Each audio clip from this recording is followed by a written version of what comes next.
Mina stood perfectly still, her knuckles white as she clutched the worn straps of a small backpack. 18 years old, and the world had already dealt her a hand she never anticipated. Outside the panoramic window of the opulent Gangnam high-rise apartment, Seoul sprawled beneath her, a glittering tapestry of lights and endless possibilities.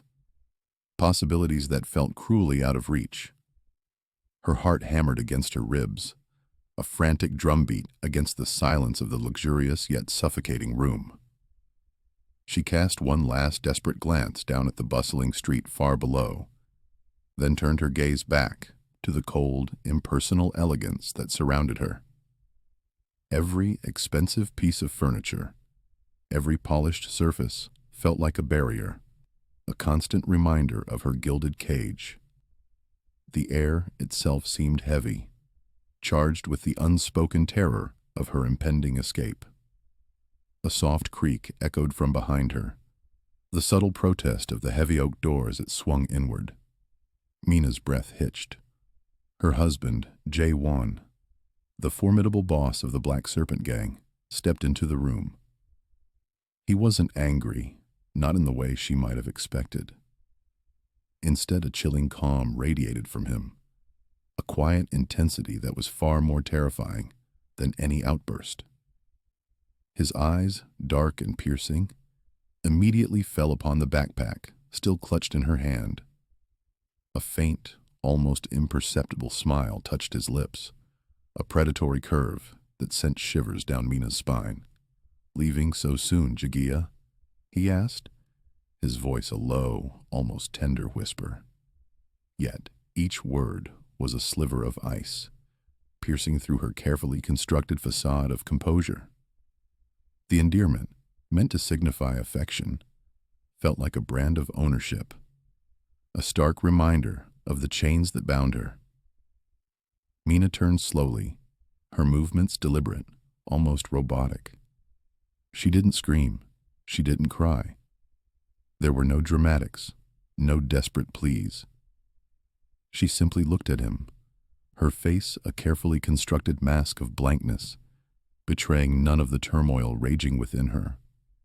Her voice, miraculously, emerged steady, devoid of the tremor that threatened to betray her terror.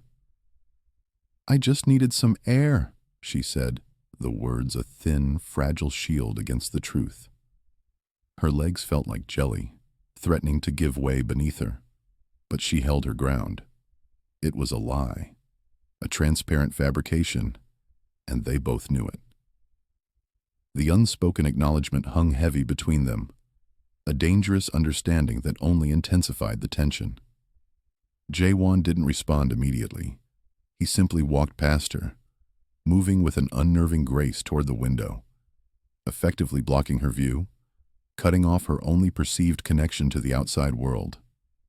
He didn't touch her, but his presence, tall and imposing, seemed to swell, filling every corner of the vast room, suffocating the very air she breathed.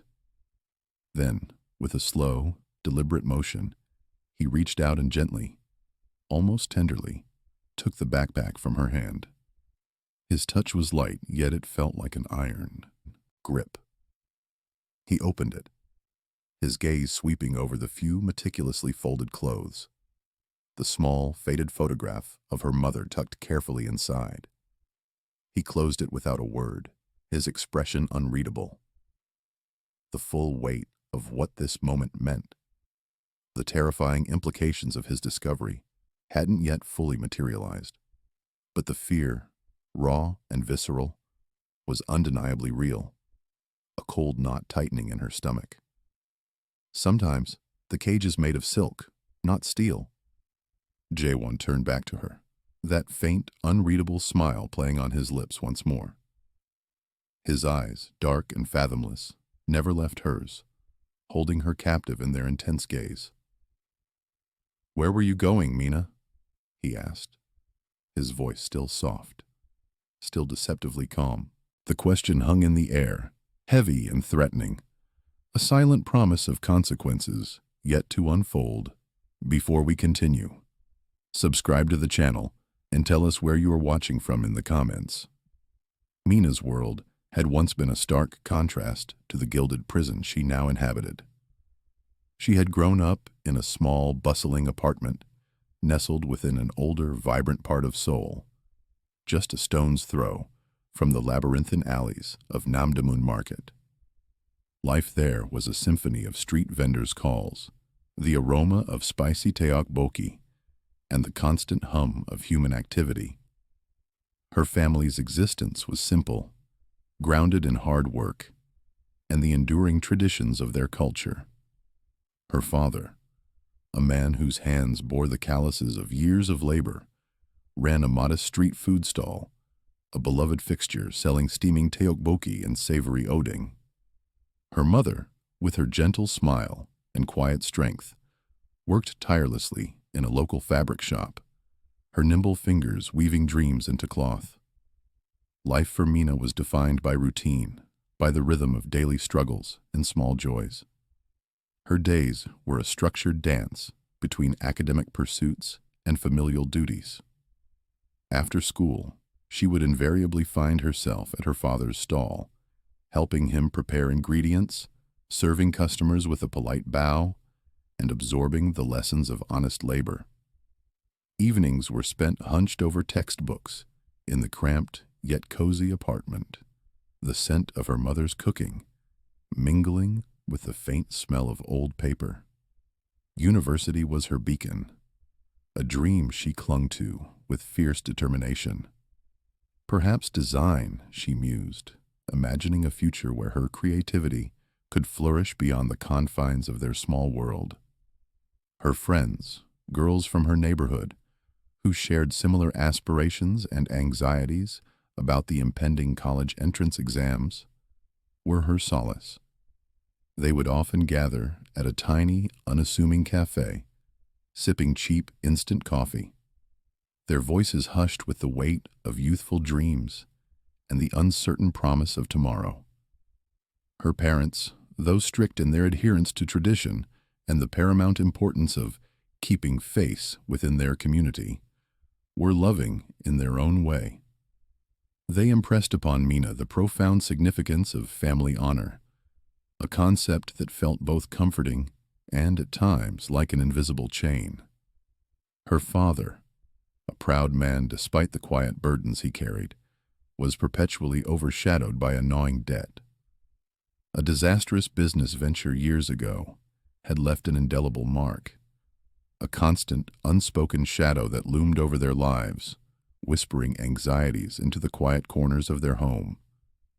Marriage, in their society, was still largely viewed as a family affair, a strategic alliance often arranged or, at the very least, heavily influenced by parental decree.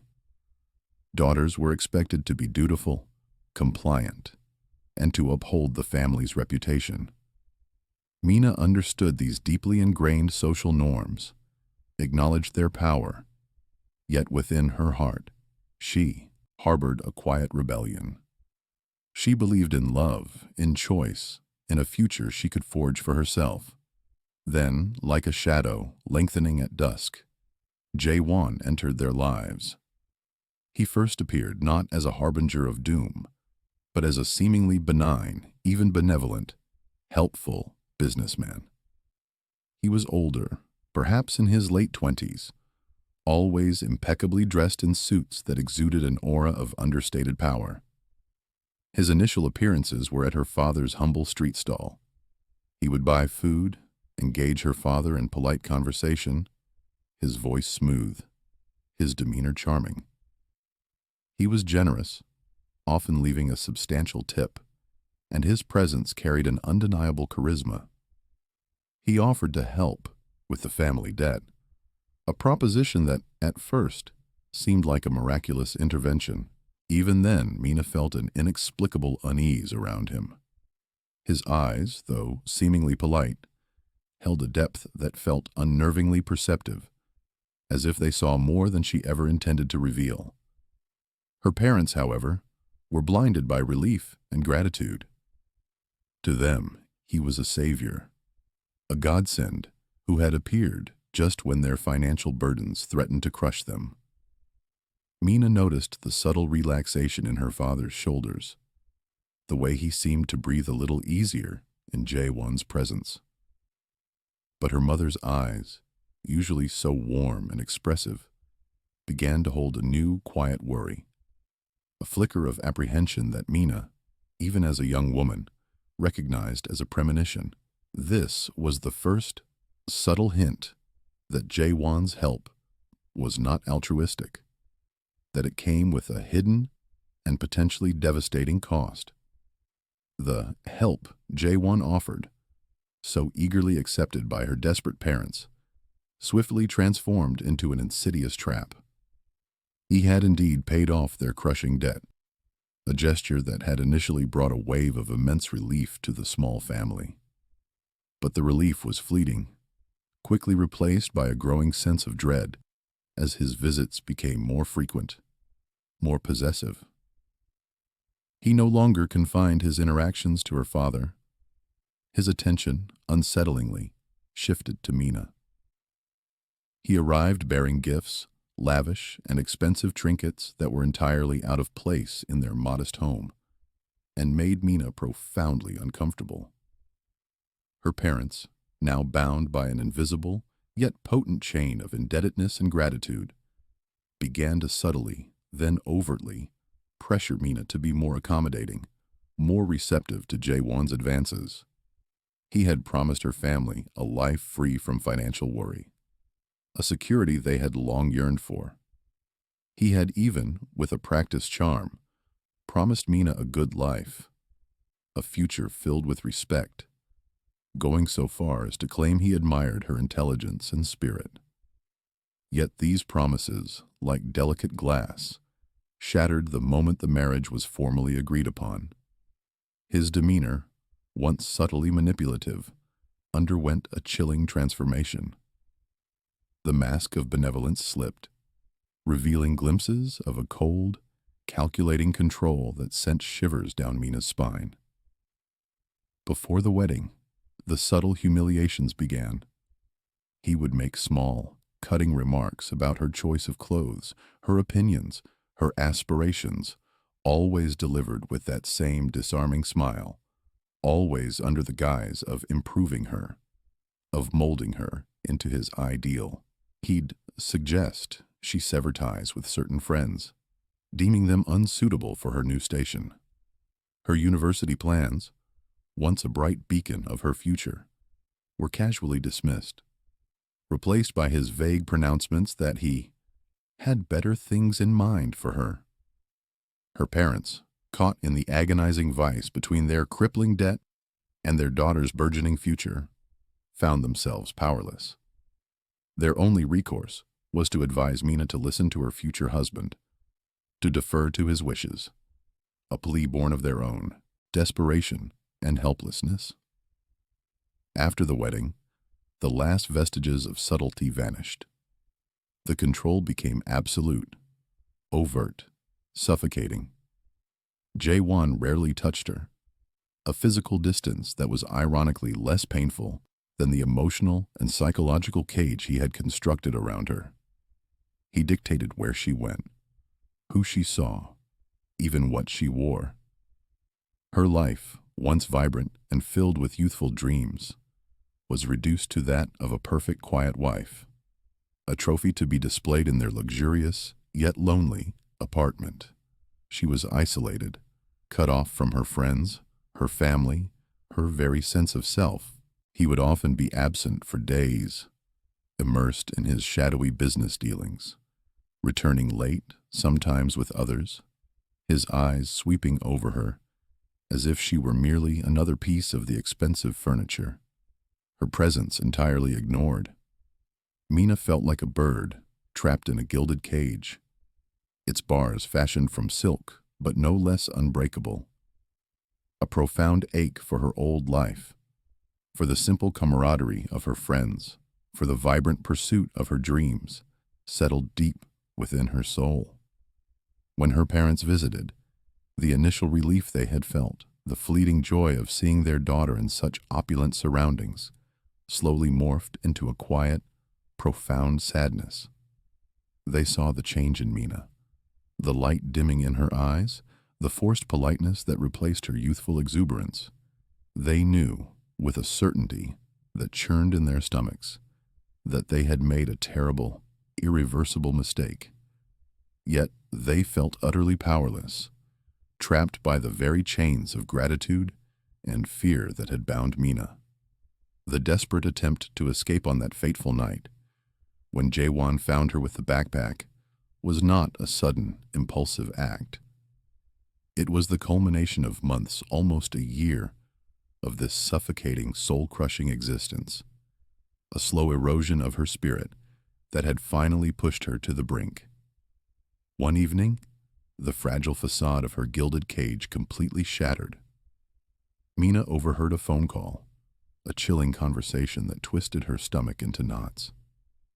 Jaewon was discussing a deal, his voice low and conspiratorial, and then a name that sent a jolt of ice through her veins: her father's street stall. He spoke of it not as a family business, but as a front, a convenient cover for some illicit activities of the Black Serpent Gang. The stall, the very heart of her father's honest labor, the place where he had poured his life's sweat and dreams, was being used without their knowledge, an unwitting pawn in Jaewon's dangerous game.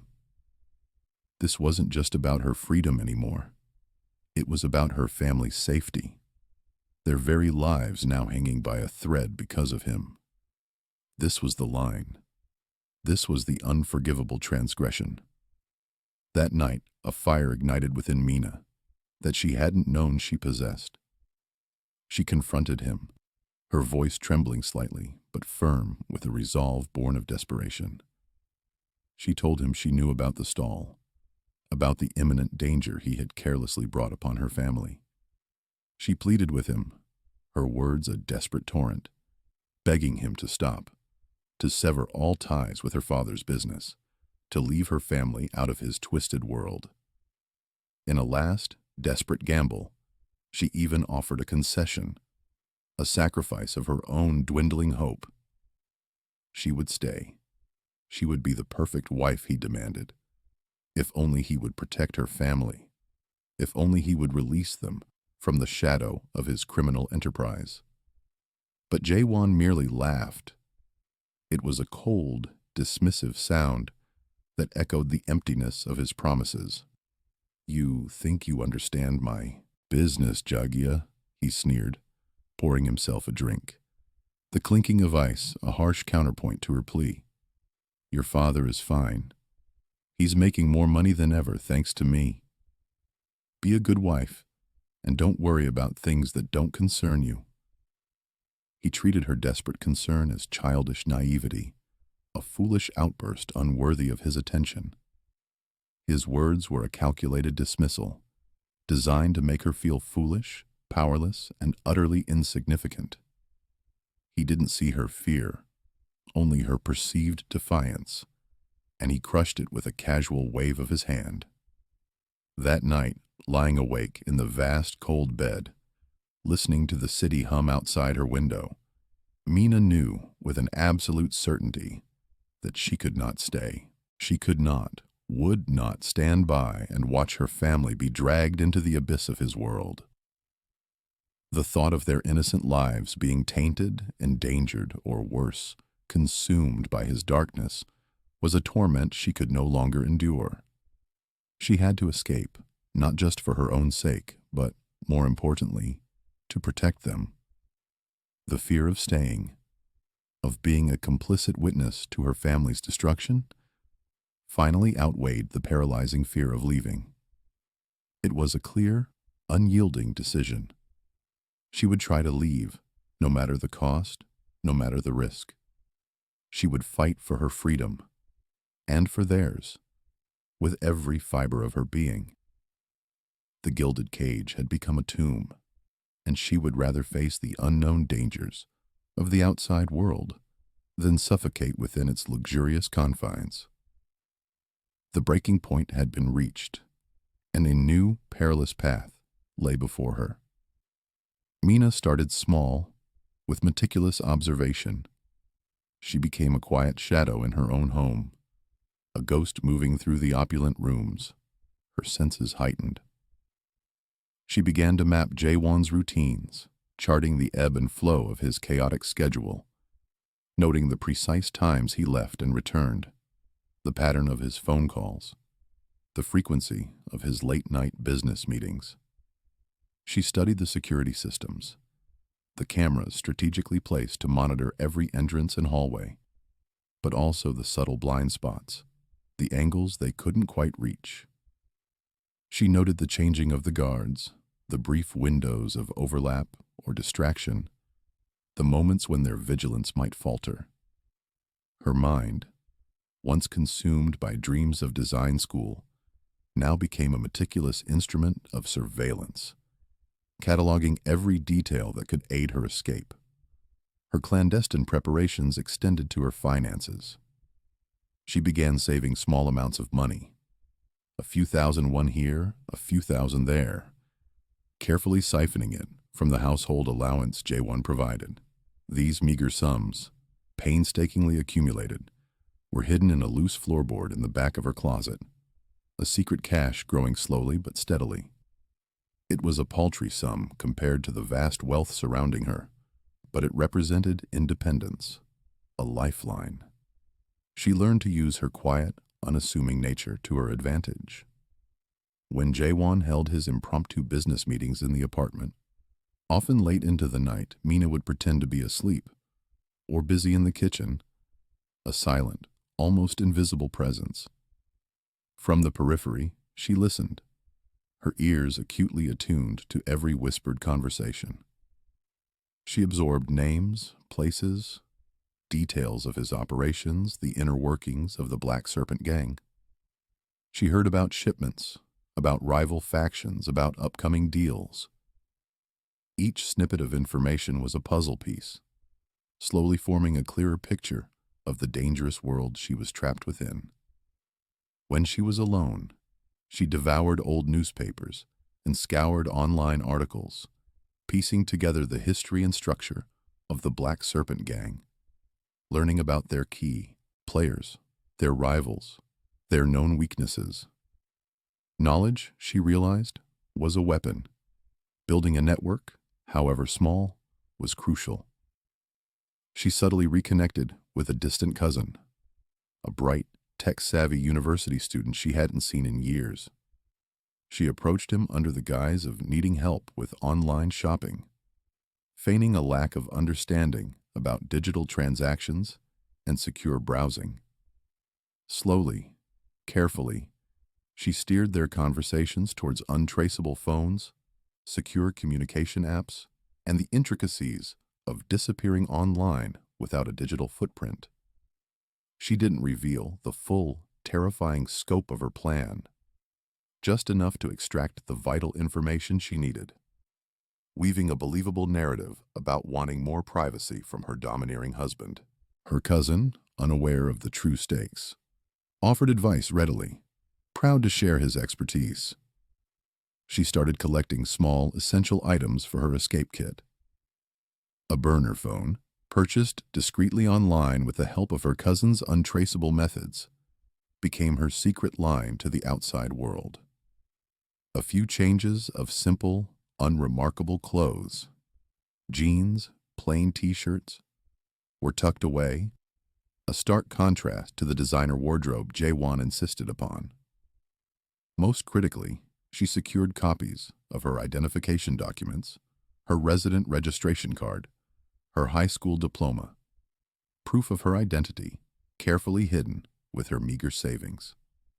She even practiced walking silently, in the expensive high-heeled shoes she was usually forced to wear, rehearsing a quick, noiseless escape, each step a silent rebellion. The suspense within her grew with each passing day. A taut wire stretched to its breaking point.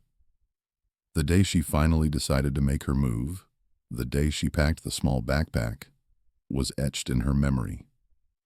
She chose a night when Jaewon was expected to be out late, attending what he had vaguely described as a major business meeting. an event that, in her mind, presented the perfect window of opportunity. Every shadow in the opulent apartment seemed to lengthen, every creak of the floorboards, every distant siren from the city below, felt amplified, a drumbeat against her racing heart. She knew, with chilling certainty, that this was her one chance, her solitary shot at freedom. Her plan was simple in its execution, yet terrifying in its implications. Slip out silently, make her way to a prearranged meeting point with her cousin, and then disappear into the vast, indifferent anonymity of Seoul. She rehearsed the escape in her mind countless times, each step, each breath, a silent prayer for success. The weight of her past, the future of her family, and her own desperate hope for life hung in the balance. It was the same night as in part one. Mina stood by the window, her small, worn backpack clutched tightly in her hand, her heart a frantic drum against her ribs. The city lights of Gangnam blurred beneath her, a glittering, indifferent expanse. She had meticulously planned every second, every step, every breath of this escape. She had visualized slipping out of the door, merging with the late-night crowds, and vanishing into the labyrinthine streets of Seoul. But then, the soft, unmistakable click of the front door echoed through the silent apartment. Her blood ran cold. Jaewon was home, early. He walked in, his presence immediately filling the vast, luxurious space. He was calm, as always, his expensive suit impeccable, his movements fluid. But this time, something was different. His eyes, usually an unreadable obsidian, held a faint flicker, a fleeting spark of something she couldn't quite decipher. Then his gaze fell upon the backpack in her hand. The flicker intensified. "Leaving so soon, Jagia?"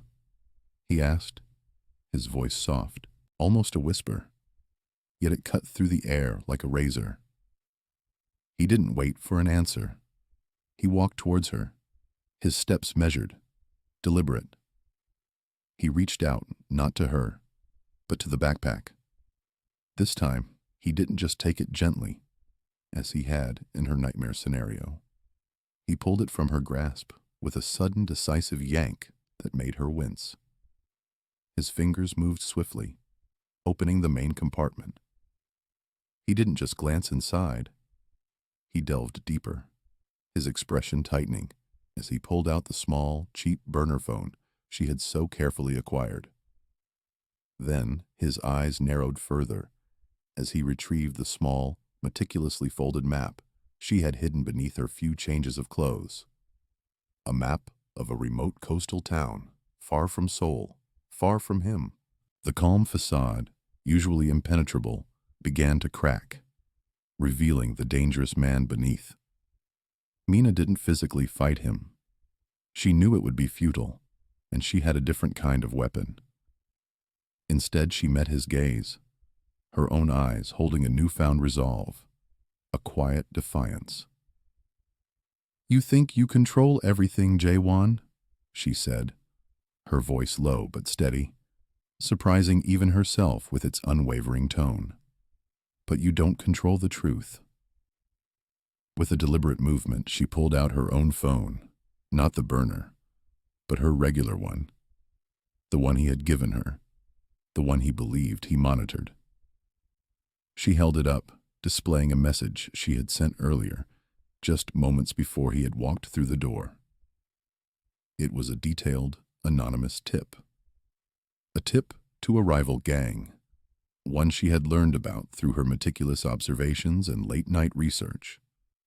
It contained precise information she'd gathered about his current deal, the one he was supposed to be at, and, crucially, the exact location of a key asset he held dear. A sudden sharp buzz vibrated through the silent apartment. It was Jaewon's phone. He instinctively pulled it from his pocket, his gaze still fixed on Mina's unwavering face. He glanced at the screen. It was an urgent call from his right-hand man, his voice frantic, barely audible even to Mina, reporting chaos at the meeting location. A raid by a rival gang. The information she had provided through her cousin's untraceable channels had been received, acted upon, and had just detonated. For the first time since she had known him, Jae-won looked truly panicked. The carefully constructed edifice of his empire, his absolute control, was visibly slipping. His face, usually so composed, contorted in a terrifying mix of fury and disbelief. "What have you done?" he snarled, his voice a guttural growl, and he lunged, grabbing her arm with bruising force. His grip was like iron, his eyes burning with a primal rage. Just then, the main apartment door, thick and reinforced, didn't just creak open. It burst inward with a splintering crash. It wasn't the police, as Jae-won might have expected. It was a group of men, heavily built, their faces grim and determined. Members of the rival gang, alerted by Mina's precise tip, had not merely raided the meeting site. They had followed the trail, the breadcrumbs of information she had so carefully laid, straight to his heavily guarded apartment. They were here for revenge, seeking to capitalize on the chaos she had unleashed, to strike at the heart of his weakened empire. They weren't there for her. They were there for him. Mina had planned for this too. She had known that once the rival gang was set in motion, the information she provided would lead them directly to their ultimate target. As the rival gang members swarmed into the luxurious living room, shouting orders and seizing Jae-won, who, despite his initial shock, fought back with a brutal, desperate ferocity, Mina slipped away. She moved, like a phantom, unseen in the sudden, violent confusion. The fight was focused entirely on Jae-won, the unexpected intrusion a perfect diversion. She didn't look back at the unfolding chaos, at the man who had held her captive, now caught in his own trap. The silk cage, once so suffocating, had been ripped apart from the inside by her own hands. Jae-won's empire, built on fear and intimidation, crumbled swiftly and decisively. The rival gang, empowered by Mina's calculated intelligence, seized the opportunity to dismantle his operations, absorbing his territories and assets. He disappeared from the public eye almost as quickly as he had risen, swallowed by the underworld he had so ruthlessly commanded. Rumors circulated. Some whispered of a swift, brutal end, others of a life imprisoned, stripped of all power. A fate perhaps worse than death for a man who craved control above all else. His reign was over, and the silence he left behind was a stark contrast to the constant hum of his influence. Mina's family, initially bewildered and then terrified by the sudden disappearance of Jae-won and the subsequent upheaval in the city's criminal landscape, found themselves inexplicably safe. The connection to her father's street stall, which Jae-won had used as a front, was severed completely. The rival gang, now in control, had no interest in small-time vendors. Their focus was on larger, more lucrative enterprises. Her father's business, though shaken by the events, was left alone, free once more to operate without the shadow of the Mafia. Her parents, though still carrying the weight of their past decisions, found a quiet, profound relief. They knew, without needing to be told, that Mina had somehow been responsible for their deliverance, a silent guardian angel who had paid a terrible price for their freedom. With her cousin's crucial help, Mina executed the final phase of her escape. Using the small savings she had meticulously accumulated, combined with her intimate knowledge of Seoul's hidden corners and her cousin's tech expertise, she vanished. She shed her old identity like a skin, changing her name and severing all traceable ties to her past. She moved to a different province, a coastal town far removed from the bustling, brutal heart of Seoul. a place where the rhythmic crash of waves could slowly wash away the echoes of her gilded cage. There, under a new name, she enrolled in a small design school, finally pursuing the dream that had been so cruelly deferred. It wasn't easy. The scars of her past ran deep, a constant phantom ache. But she was free, truly free, for the first time in her life. In this new life, Mina slowly began to heal. She found a small, tight-knit community, a stark contrast to the isolating opulence of Jaewon's apartment. She made new friends, people who saw her for who she was now, not for who she had been forced to become. She learned to trust again, cautiously at first, like a fawn testing uncertain ground. The laughter came back, soft and tentative at first, then growing stronger, more genuine. She never contacted her parents directly, fearing that any direct link could put them in danger. Instead, she sent anonymous letters, carefully crafted to convey her well-being without revealing her location.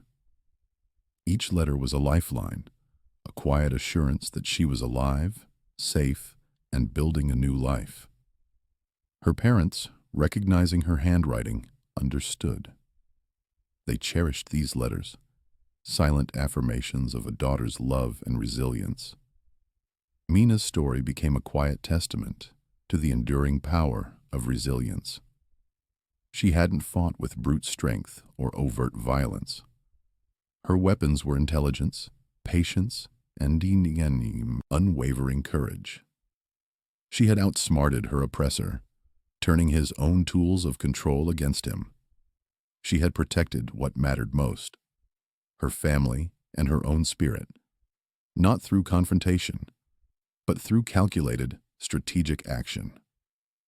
She learned that true strength wasn't about physical power or the ability to dominate, but about the profound inner fortitude to observe, to plan, and to act decisively when the moment arrived. Her message, though unspoken, was clear and powerful.